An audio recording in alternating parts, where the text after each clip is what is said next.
My name is Dr. Tom Gillespie and I'm a lecturer in Global Urban Development at the University of Manchester, and I teach on the MSc Global Development, Poverty and Inequality pathway.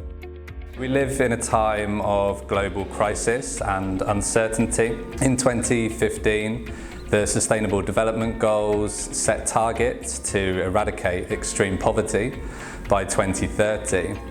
But the COVID-19 pandemic and climate change and rising food and fuel prices have pushed tens or even hundreds of millions of extra people into extreme poverty since 2020.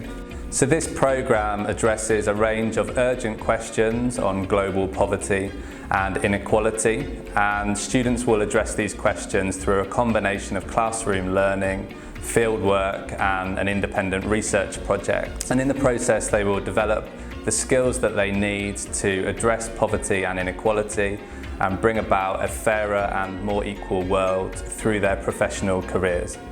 I'm David Hulme. I'm Professor of Development Studies at the Global Development Institute, and I have been Director of this programme in previous years, and I've been researching and writing on poverty and inequality for more than 30 years.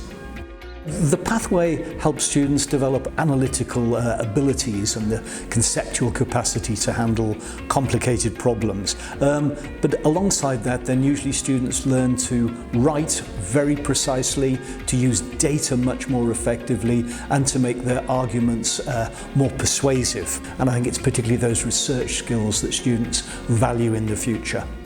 Students who take the poverty and inequality pathway take a very broad set of different careers. One can divide them roughly into those that pursue academic and research careers and those that pursue careers that are to do with government or employment in NGOs on more practical and policy-based programs. I'm Maisha. I'm from Bangladesh. I've studied MSc Global Development, the Poverty and Inequality pathway, and have graduated in November 2021.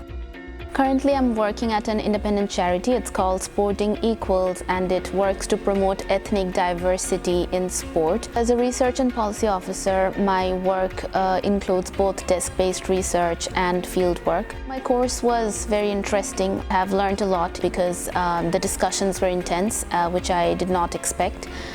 So meeting classmates from different countries around the world was a huge learning because I could learn a lot about their different perspectives and the situations of their countries.